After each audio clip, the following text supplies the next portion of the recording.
welcome back to more Kirby Star Allies. Last time we went through Star Lavadome and Gapple Moon, if I'm not mistaken. So this time we're taking on the last two regular levels before the end. Starting with Not Sizzling Moon, Extra Planet Gamma. I'm not entirely sure, and Kid Me was always so confused by Gamma, like the term Gamma, because it just looks like a Y. Let's be honest, it's a Y. Yeah, how is this a Gamma? How is Omega the last letter in the alphabet? Because like Alpha and Beta look like A and B, Gamma looks like a Y, and Omega, I don't actually remember what that looks like. I think it's kind of O-shaped. But that's like supposed to be the last letter.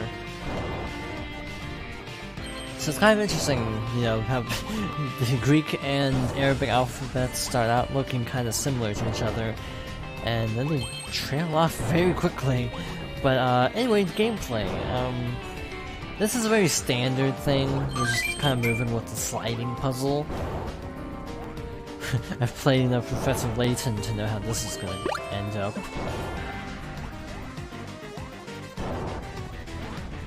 I'm not even going to bother with that. As you can see, it would have been a bad call. Oh shoot, I forgot about that. Also, this is a very bad place for the AI. I have seen a lot of AI not make it out of this room. That's cool. Not a trap. Okay, so that's the reason I don't like this level.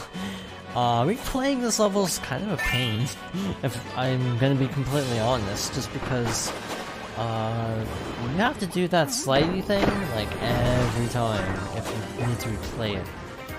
And that becomes just kind of tedious after a while. This is also not fun. Scoring a key, because you can't flutter.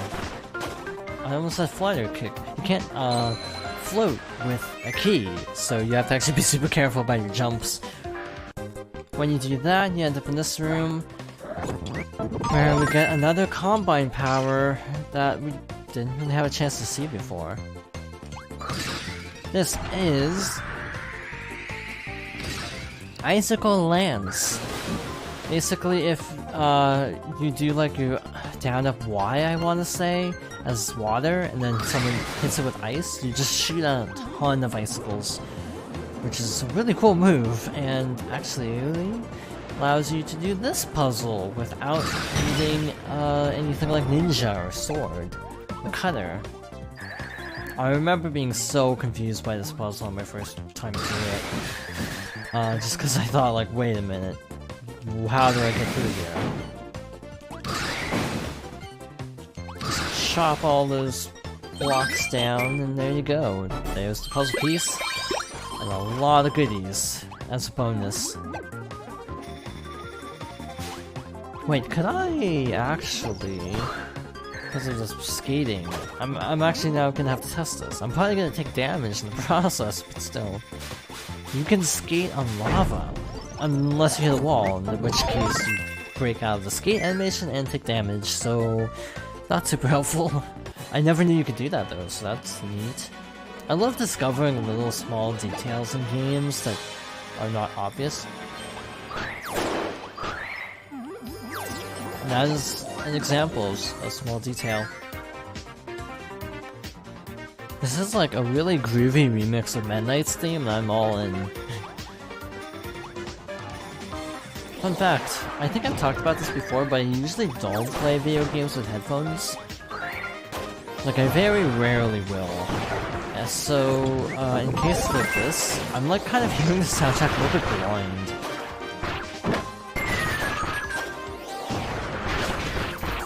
Yeah, I'm kind of hearing the soundtrack kind of for the, not really for the first time, because I did hear some of it with headphones when I originally played it, but a lot of the soundtrack is actually new to me. It's just how I play games. I tend to not play with sound, which is very weird, to to not play with sound, but that's just something I do. This seems like it could be potentially scary if another giant lava thing tries to fall on us. Yes, lava thing. The clearly technical term for what I'm talking about. Again, common sense kind of a thing that you pick up when you play a lot of Nintendo games. If they give you a character, you might want to grab them, because sometimes they don't. Sometimes the mini-boss is just a mini-boss, which is fun. But a lot of times the mini-bosses actually are significant, like the Vidria. Like every time she's been a mini-boss, we need her abilities, so it actually pays off to try to grab her power whenever possible. Like so. Bye, Rocky. Oh, that's collapsing. Fisher, Maximum Tomato. I feel like we get a heal when we complete the level anyways, so it's kind of redundant. But cool, I guess. And then there's the end.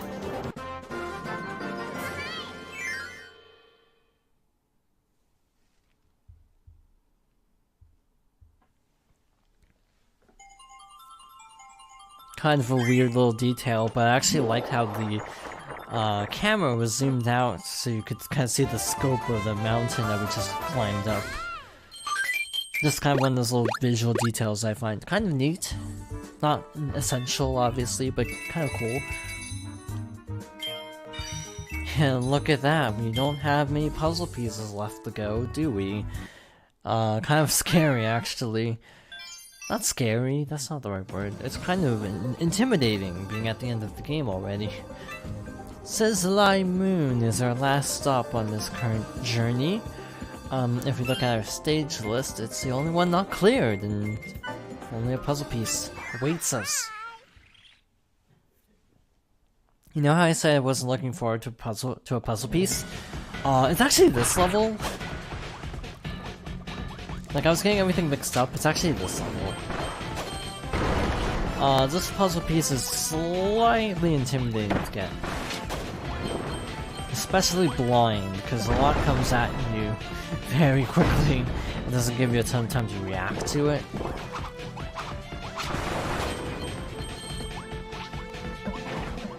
So over here, we have a hidden door. Going to this hidden door, and we end up at a very perilous key section.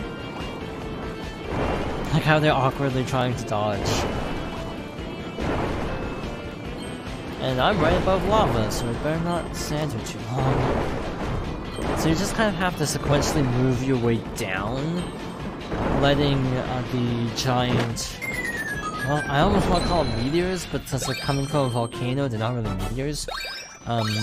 Destroy the path to get to the door, but you also can't drop the key, because if it touches the lava, it breaks. We already have the Vitria, so we can just move on. So, moving on along. Not much else to see in this particular level, if I'm not mistaken. We should just be at the end. It's mostly just for the puzzle piece and the boss, but honestly, I'm gonna ditch Bugsy because no health. Yeah, Birdlocks. Cool. Actually, no, we haven't seen Knuckle Joe very much, so yeah, there we go. And 3-star door means very end game, or end level, but also probably a boss. So here we go.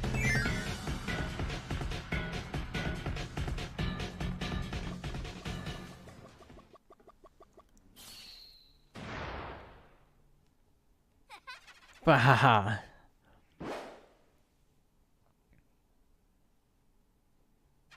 Who would have thought my search for the Jamba heart pieces would lead me back to you and your puffery? This must be the fiery flames of fate at work. Ooh yeah, my flames and I are fully stoked now.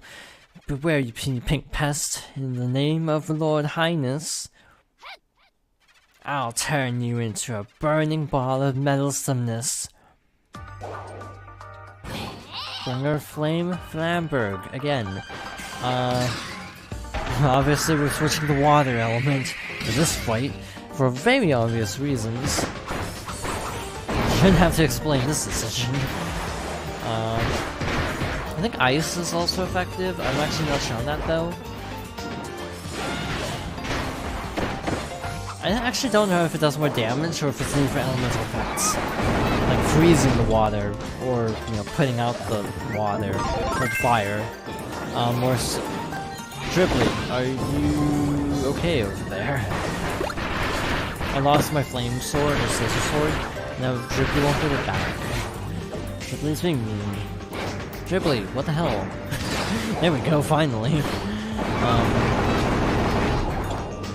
My favorite thing is just when the AI just kind of has a dark moment, which does happen. That's frustrating. But other than that, the AI is actually not bad. Again, it beats Amazing Mirror.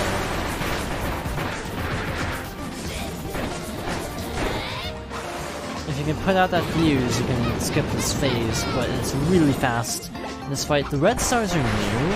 Colored stars give you their respective elements, so if you didn't have a power, they'd give you fire, which... the actual helpfulness of this is obviously very relative and great. So yeah, not a bad boss fight, it's actually pretty fun. Not too challenging with 4 people. I can imagine this would actually be kind of scary with just by yourself. And then get to do the stabby attack, which is good because you can get pretty comboed and stun locked.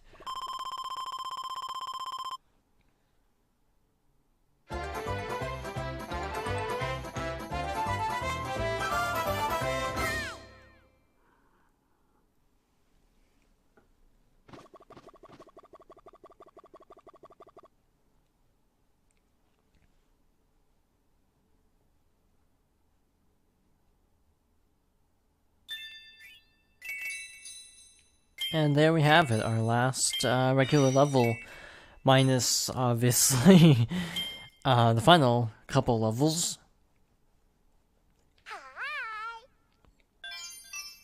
But this should bring down...